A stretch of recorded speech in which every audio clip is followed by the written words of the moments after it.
Tackle, just tumbled it forward. Wobbly ball. Southern stand side, a chance for the NAB AFL Academy. They've got the numbers and they use it well. Here's Mills. Just retreats and they slow things down. One way then another was Crocker. Oakley Chargers boy. They tasted success in the TAC Cup here and should relieve the pressure for the AFL Academy. And a player to watch has got to be Nakia Cockatoo. He's a boy that's missed most of the year through injury. The way it's unfolded, a boy from Darwin. He's been impressive in the first number of minutes, but some of his underage footy in the last couple of years have been impressive. If you're looking for one little piece of what he can do, it's his step through the traffic. He's got wonderful acceleration and agility, and has found the ball in the opening couple of minutes. So ball just chipped towards O'Kearney. Good kick there by Steele. It's chopped off by Mills. So he edges it towards the centre square. They try and affect the switch. It was Clark on the receiving end. He kicks laterally to Collins. Now they spread it further afield. As they come back out this broadcast side. Looks more mature than what you see a lot of the young boys come through. He does look like someone that could be ready-made to come in. Dawson got his hands free. Heaney lost his footing.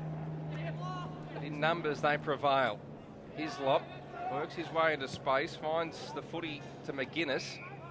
And now a chance for... It was very, very important in that goal being set up. Yeah, certainly was, Plough. Some might remember from the AFL Footy Show, a high-flying mark for Scotch College down at Geelong College. A real live wire, can fly. Plenty of X factor in Aidan Johnson. Ball's kicked forward. No mark taken there, Curnow. Davis really good at 19 yet. When I say a 19-year-old, he turns 19 in the calendar year, and he's not 19 until December, so a late birth. Yeah. And that's why he certainly deserved to be played. Given the injuries and the late birth, that's why he played in the National 18s. Here's Keys inside 50. It went over the back and a chance for Agus. Beaten by the goal on the 6th of October, so that's Monday week, not that far away. That's why these boys are presenting fairly well here today, the boys from the Allies. They see this as their chance to really present their final case as a player in the game to the AFL clubs. They're all here having a good look today. And you'll have full draft coverage. Trade cover there, just sharked by Francis. Went looking for his teammate there in Dunkley. He followed up really well, did Francis, but couldn't regain possession. Howard tackled as he got rid of it. Fortuitously for the Allies, bounces inside the field of play before trickling over. A nice size Howard as well, isn't he? Oh yeah, we talked of his versatility earlier. Here's Crocker, last line. Kept a cool head, and in the end they work it well. Stewart, haven't called his name all that often this morning. They work it well, out towards Clark, right half back. Partington fumbled. The Allies have to get rid of it. That's a good tackle.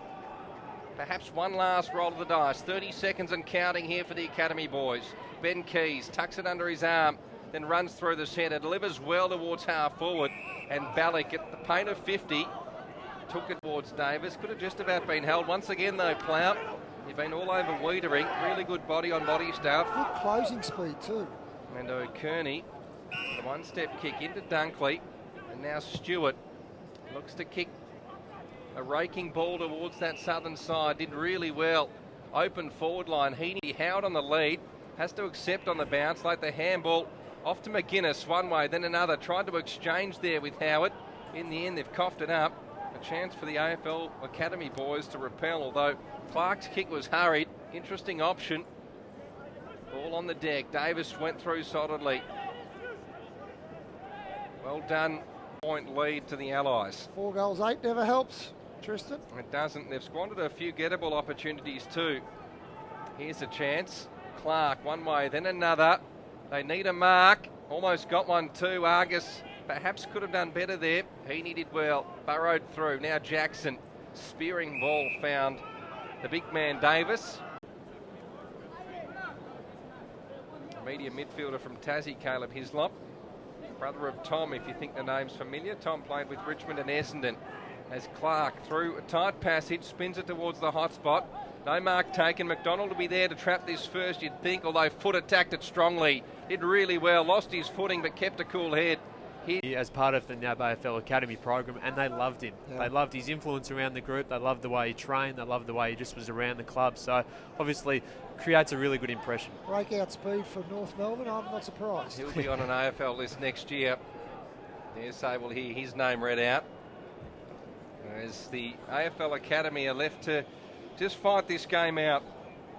We've spoken about their errant kicking in tight situations. The Allies probably just edging them a little bit, Terry, and they've actually shown they've got that diversity. I suppose that extra year of development really starting to show. Yeah, whereas he hasn't had a major influence. 5 possessions for the game, 3 kicks. So Davis hacks it forward by a fist.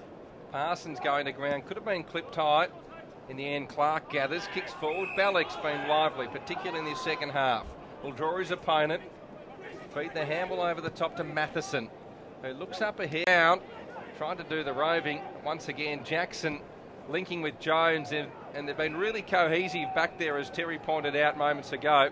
Gee, Aidan Johnson thought he was through for a goal. He did, his eyes lit up there. The spark well and truly out of this game now. Both sides a tad casual with things. With about 15 seconds remaining, the Allies